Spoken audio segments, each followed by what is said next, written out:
교사 여러분 반갑습니다. 자, 오랜만에 이제 공과 해설을 다시 시작하게 되었습니다. 공과 34가 빌립보에 임한 하나님 나라에 대해서 같이 해설을 해보도록 하겠습니다.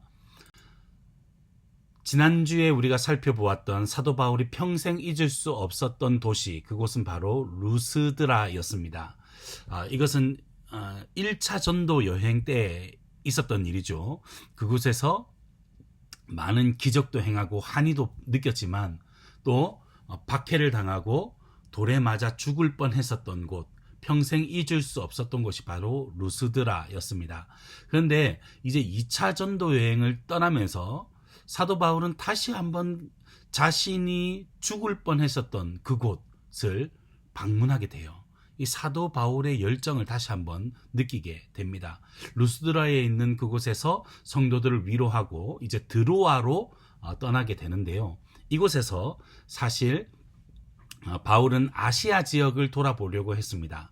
그러니까 우리가 생각하는 아시아는 필리핀, 또 인도네시아, 우리나라를 포함해서 이런 아시아가 아니라 사실은 소아시아 지역, 터키 지역을 의미하죠. 그래서 드로아, 또 에베소, 이 근방에 있는 지역들을 돌아보려고 했습니다.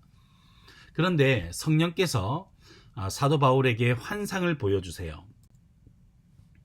밤에 환상이 바울에게 보이니 마게도니아에 있는 한 사람이 나타나서 그에게 청하여 이르되 마게도나로 건너와서 우리를 도우라 하는 한 사람의 요청을 보게 됩니다. 그래서 그림에 보시면 사도 바울이 환상을 보는데 한 청년이 우리를 좀 도와주세요 라고 하면서 이 환상을 보게 되죠. 그래서 바울이 배를 타고 건너가서 유럽의 첫 성이라고 되어 있는데 으뜸 가는 성 빌립보에 도착해서 복음을 전하게 되는 일이 있게 됩니다.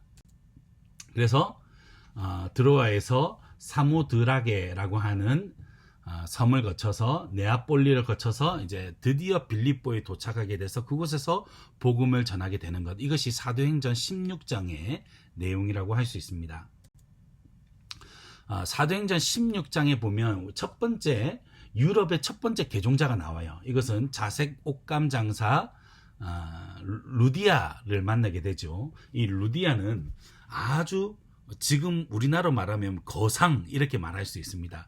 이 자색 옷감이라고 하는 것 자체가 굉장히 귀한 것이고, 그래서 어떻게 보면 샤넬 본점 사장이다 이렇게 보시면 될 것 같아요. 어쨌든 아주 잘 나가는 한 여인 루디아를 만나게 되는데, 그곳에서 이 여인이 사도 바울이 전하는 복음을 듣고 개종하게 돼요. 이것이 유럽의 첫 개종자입니다. 그래서 옆에 보시는 곳은 루디아 기념교회예요. 루디아가 첫 회심을 하고 하나님을 믿게 된 그곳이 이제 세워진 교회다 이렇게 알려져 있습니다. 그리고 이제 우리가 살펴보게 될 본문은 이제 여기서부터입니다. 보시면 이제 루디아의 개종 회심 사건 이후에 좋은 일만 있는 게 아니죠. 위기가 또 봉착하게 돼요. 사도 바울이 이제 복음을 전하는데 점치는 귀신 들린 여종 하나가 이제 만나게 되는데, 이 점으로 그 주인에게 큰 이득을 주는 자들이 다 자였다라고 얘기합니다. 이 점치는 여종 하나가 이제 귀신이 들려가지고 점을 얼마나 잘 치는지 수익이 쏠쏠했던 거예요. 그래서 그 주인들에게, 이 주인들 복수로 되어 있습니다, 큰 이익을 남겨주었는데 사도 바울이 지나가면서 이게 쎄한 거예요. 느낌이 이 미형적으로 뭔가 좀 아주 센 느낌을 받는 거죠. 그래서 이 여인이 바울을 몇 날 며칠 따라다니면서 하나님의 높은 종이다, 구원의 길을 이 사람들이 알릴 것이다 라고 하면서 막 계속 소리 지르면서 이야기를 하게 됩니다. 이게 아마도 비아냥거릴 수도 있고 아니면 악한 귀신에 들렸기 때문에 복음을 방해하기 위해서 이렇게 계속 떠들어댔던 것 같아요. 그래서 사도 바울이 너무 괴로워가지고 그 여인을 찾아가가지고 해코지를 한 게 아니라 이렇게 얘기하죠.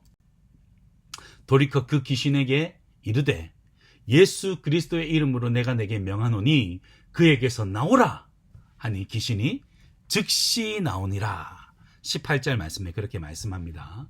여러분, 사람은 미워할 수 없습니다. 그렇죠? 죄는 미워하되 사람은 미워할 수 없어요. 그래서 이 여인을 뭐라고 한 게 아니라 귀신에게 뭐라 했습니다. 그 여인을 사로잡고 있는 귀신, 그 악한 영들에 대해서 예수 그리스도의 이름으로 나오게 된 것이죠. 그래서 즉시 치유함을 받게 되었습니다. 이것이 우리가 믿는 자유의 복음이에요. 진리를 알지니 진리가 너희를 자유케 하리라 말씀하셨습니다. 진리가 선포되고 진리의 영이신 예수님께서, 예수의 이름이 선포될 때에 귀신이 즉시 떠나가고 이 여인이 자유와 해방을 얻게 되었습니다. 여러분, 우리도 마찬가지입니다. 여러 가지 문제가 있지만 진리 대신 예수 그리스도의 이름이 선포될 때에 즉각적으로 해방되는, 즉각적으로 해결되는 그런 역사가 일어나게 될 것입니다. 그래서 우리가 항상 주님의 은혜를 구하면서 내 힘으로, 언제나 내 뜻대로 하지 않고 하나님께 은혜를 구하는 우리가 되어야 하겠습니다. 자, 이 일 이후에 이 점쟁이 귀신 들린 여종을 데리고 있었던 주인들이 이제 화가 났어요. 이 여인이 이제 귀신이 떠나가고 정신이 온전해지니까 더 이상 점을 치지 못하잖아요. 자신의 수익이 이제 끊어져 버렸습니다. 그러자 이 사람들이 들고 일어나서 이제 소동을 피우기 시작합니다. 저 바울이라고 하는 사람은 우리가 믿을 수 없는 풍속을 막 전파하는 사람들이다. 우리 도시를 참 어지럽히게 만드는 자들이다 라고 고발을 하고, 여러분, 얼마나 많은 그런 로마 군인들과 또 로마 정부 관계자들과 커미션이 있었겠어요. 그러니까 이 사람들이 로마 군대를 동원해서 사도 바울을 잡아오게 가두게 됩니다. 많이 때렸다, 많이 사도 바울이 맞았다, 이렇게 얘기하고 있습니다. 그래서 바울과 실라가 이 빌립보 감옥에 갇히게 되었는데요.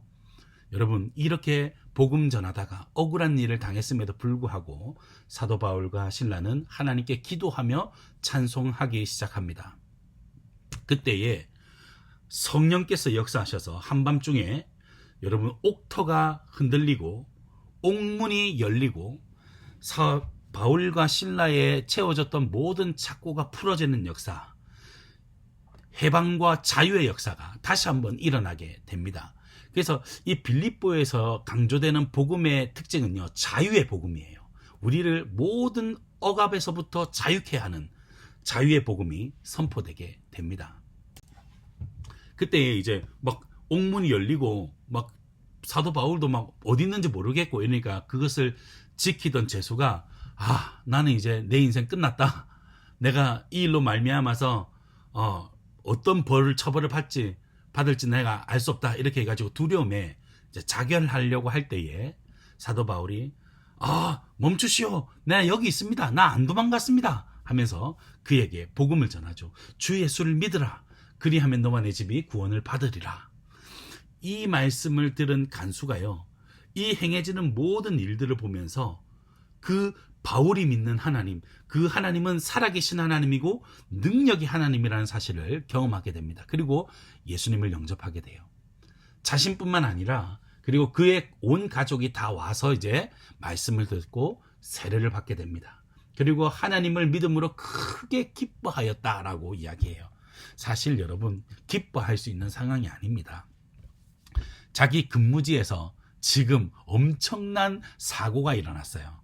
그런데도 그 사건 사고는 다 잊어버리고요, 나를 구원하신 주님, 나 같은 죄인도 구원하신 주님 때문에 여러분 크게 기뻐하게 되는 것, 이것이 복음의 힘이라고 할 수 있습니다. 자, 그렇게 된 이후에 여러분 어떤 일이 일어났느냐, 빌립보 지역의 첫 번째 자주색 옷감 장사 루디아와 그리고 또 귀신에서 고침받은 점쟁이 여종, 그리고 이 죄수들과 가족들, 이렇게 아주 소수의 사람들이 사도 바울을 통해서 복음을 듣게 되었는데요. 그 이후에 시간이 지나면서 사도 바울은 빌립보 지역에 엄청난 교회터가 세워집니다. 여러분들이 보시고 있는 것이 바로 빌립보 지역의 교회터입니다. 상당수의 사람들이 빌립보 지역에서 예수님을 영접하게 되었고요. 유럽의 이 복음의 전초 기지가 됩니다. 그만큼 복음이 확산되게 되죠. 이 복음의 놀라운 능력을 우리가 이 유적지를 통해서도 볼 수가 있습니다. 자, 이해하기요.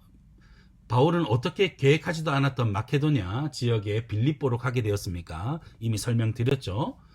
드로아에서 이제 환상을 보고 하나님의 뜻을 깨닫고 이 소아시아 지역이 아니라 유럽 마게도냐 지역으로 가야 되는구나 하고 그 지역으로 가게 됩니다. 하나님은 그 시대에 환상을 통해서 사도 바울을 인도하셨습니다. 여러분, 여전히 우리 이 시대에도 하나님은 말씀과 성령으로 저희들을 인도하신다는 사실 우리가 기억하고, 그 하나님의 인도하심을 우리가 날마다 사모할 수 있는 우리 저와 여러분들이 되어야 하겠습니다. 자, 두 번째, 바울이 빌립보에서 복음을 전파했는데 방해했던 인물들 누구입니까? 첫 번째, 점치는 귀신 들린 여종이 있었죠. 그리고 점쟁이 여종의 주인들도 있었습니다.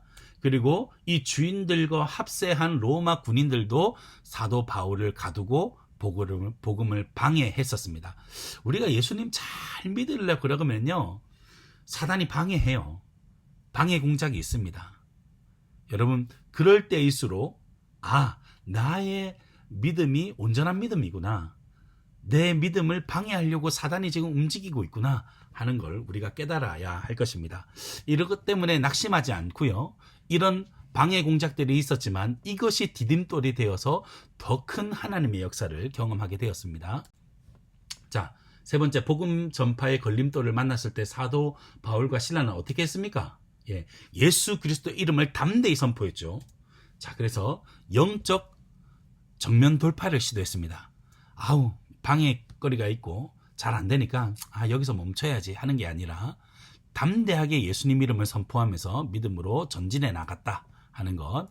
그리고 빌립보 감옥에서 억울하게 매맞고 갇혀 있음에도 불구하고 하나님의 이름을 찬송하기 시작했습니다. 기도하기 시작했어요.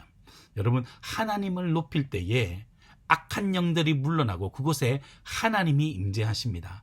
우리가 그것을 믿고 복음 전파의 걸림돌을 만나고 우린 신앙의 방해거리가 생길 때에 담대하게 하나님을 찬송하십시오. 그러면 그곳에 하나님이 역사해 주실 줄 믿습니다.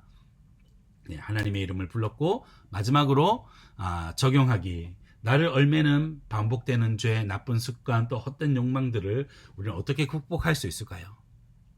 우리를 얽매고 있는 것들 우리가 어떻게 극복할 수 있을까? 하나님을 의지하며 영적 정면 돌파를 우리가 함께 시행해야 하겠습니다. 죄책감이나 또 패배감에 휩쓸리지 않고 사로잡히지 말아야 합니다.